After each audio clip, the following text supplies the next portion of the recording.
And this is a very interesting prophecy.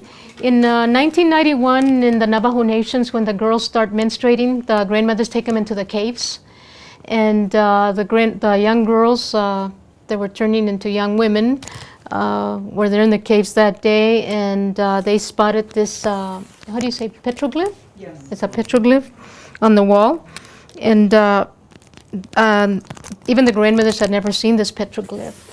So the grandmothers took it to the men, the elders, and the elders took it into the kivas. Then the Navajo nations turned it over to the Inca nations. And this prophecy was released to us in Merida about 4 years ago. And they said that we could teach it and tell the public about it. First of all, what is very, very significant in terms of indigenous time and Mayan time, that this is 500 years, 500 years. So it's looking at the past 500 years, traveling into 500 years, which is now. Okay, and 500 is very, very significant. What we have here is a stick figure, and it looks like a man, right? And what the prophecy talks about, that it could be two things. First of all, that this could be a nuclear bomb, okay? And then also that it could be a building. So they talk about that this also could be one of the Twin Towers. If it is the Twin Towers, we have to look at the extensions. So if we look at the new Twin Tower, here is man, 5 fingers, 2 birds coming in, man-made. Okay, and then it's sitting on top of the earth.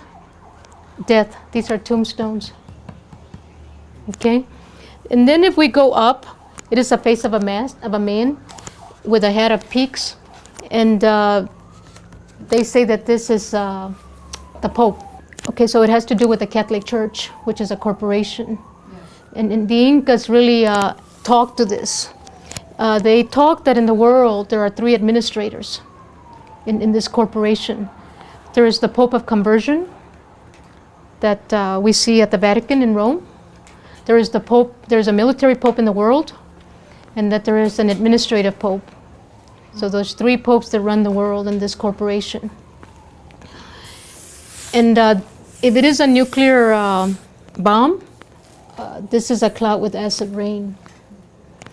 Now the beauty of it, that prophecies can be turned around, and for me that's why it's my favorite, because we're going to turn it around.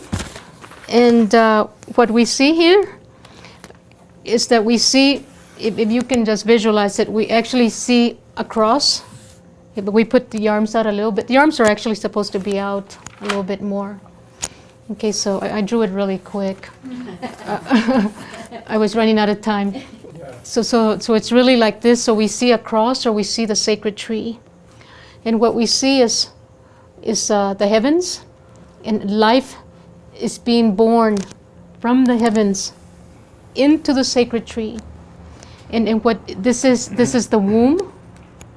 Okay, and we could say that it's a temazcal, a sweat lodge, a womb, and it is the feminine. So a life is being birthed into the womb, into the feminine. Okay, and here are the peaks of the feminine.